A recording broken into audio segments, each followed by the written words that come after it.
Wow, বিশাল Kuwait airlines. চলুন দেখে আসি ভিডিওটি। আসসালামু আলাইকুম ডিয়ার ভিউয়ার্স, আজকে আপনাদেরকে একটা ভিডিও দেখাবো। এই ভিডিওটি হচ্ছে অ্যাপ্রন থেকে বের হয়ে বিমানটি টেক অফের উদ্দেশ্যে আসা, এবং সামনে কিছু পাখি দেখতে পাচ্ছেন বিমানটির সামনে।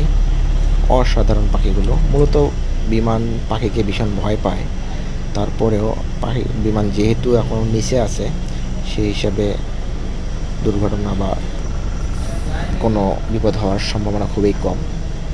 তো যে বিমানটি দেখতে পাচ্ছেন সেই বিমানটি হচ্ছে কুয়েত এয়ারলাইন্স। এটি মূলত আমাদের দেশে রাত্রে বা ভোরবেলা করে আসে। আজ কেন জানি দিনের বেলায় আসছে, এই সুযোগে আপনাদেরকে একটু ভিডিও করে দেখালাম। এটি হচ্ছে বোয়িং 777 এই মডেলের বিমানটি।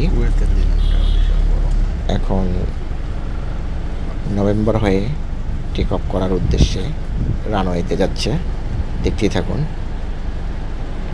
ওয়াও, দেখুন, মূলত আকাশে থাকলে বিমানগুলোকে ছোট দেখা যায়, আসলে সামনাসামনি দেখলে বিশাল বড় এবং দানব আকৃতির মতো বিশাল। দেখুন,